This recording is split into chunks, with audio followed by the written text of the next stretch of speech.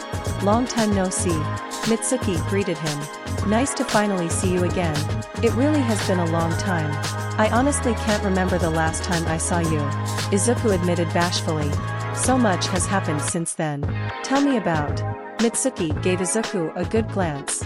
"Damn, you're so different but still pretty similar to the Izuku I knew." "Oh really?" Izuku was a little surprised to hear that. He'd thought he'd changed a considerable amount since he'd become a father. How so?" "Well, you're a bit more fierce now, but I still see that determined look in you." Mitsuki started. "If anything, you seem more resolute than ever, but you still have that soft look in your eyes, like your mother's but more protective. After that, it's hard to explain. You look like you did when we last met, but more solid, firm, but still just as stressed, unfortunately." Although honestly, I'm a little relieved, and here I thought my cute little nephew would be unrecognizable. Izuku blushed again. Aunt Mitsuki, you haven't changed much either. Mentally or physically. Thanks. But I think I went through quite the change after I figured out what my brat was doing to you. Mitsuki said with a scowl. Some part of me always knew. With you always ending up hurt, and personality of his, some part of me figured it out but just didn't want to accept it. Shit, I'm so sorry Izuku. I should have dash. Even if you did accept it back then, I doubt there was much you could do. Izuku stopped her. Even though you're his mother, you could only do so much when the world itself is working against you. Our teachers, principals, classmates, and other parents, everyone was pushing Bakaken down the path he went. And even then it was his choice to walk it. You, Mom, and Uncle were the only ones who treated me kindly until recently, so please don't be harsh on yourself. Mitsuki frowned for a second until her expression quickly morphed into a smile. Yup, still the same Izuku. Just a bit more grown up. I'm proud of you. Izuku smiled back. Thanks. I hope someday we can feel the same way about Kaken. You and me both kid. You and me both. Mitsuki chuckled. Anyway, I heard from Inko that you got into some business with your dad. Apparently, the bastard had some more kids and dumped them on you. Are the little dog-eared ones your sisters? Yeah, thankfully the only thing they got from his was fire breathing, Izuku explained. They're the only, and best things Dad ever gave me. Hopefully, he won't try to give me anything else. At least he didn't ask me for money. If he tries just call me. I've been wanting to kill that bastard ever since I met him. Always told Inko he was no good. Mitsuki said in disgust. How a kid like you is made of half of him, I'll never know. Oi, hag! Shouted a far too familiar voice, that made Izuku and Mitsuki cringe. They looked over and saw Bakugo heading towards them, only for him to stop, when he saw Izuku. For a couple seconds, he and Izuku just looked at each other, somewhat nervously, before Bakugo just turned around, and walked away. Izuku breathed a sigh of relief. I forgot he wasn't allowed to participate with his classmates, so of course, he'd be here instead of with them. Yeah, well looks like I better get going, Mitsuki said, as she turned to leave. Take care of yourself Izuku, and don't let any Quirkus bastards touch or the kids. And remember to invite me over sometime. Will do, it was nice talking to you, Auntie. Izuku smiled and waved as she left. See ya. Mitsuki waved back, as she headed off towards where Bakugo went off to. After she was out of sight, Izuku looked back at the kids. So much has changed. But I wonder how much has stayed the same. With that thought tucked away for later, Izuku rejoined the kids and went to enjoy the rest of the pre-sports festival events.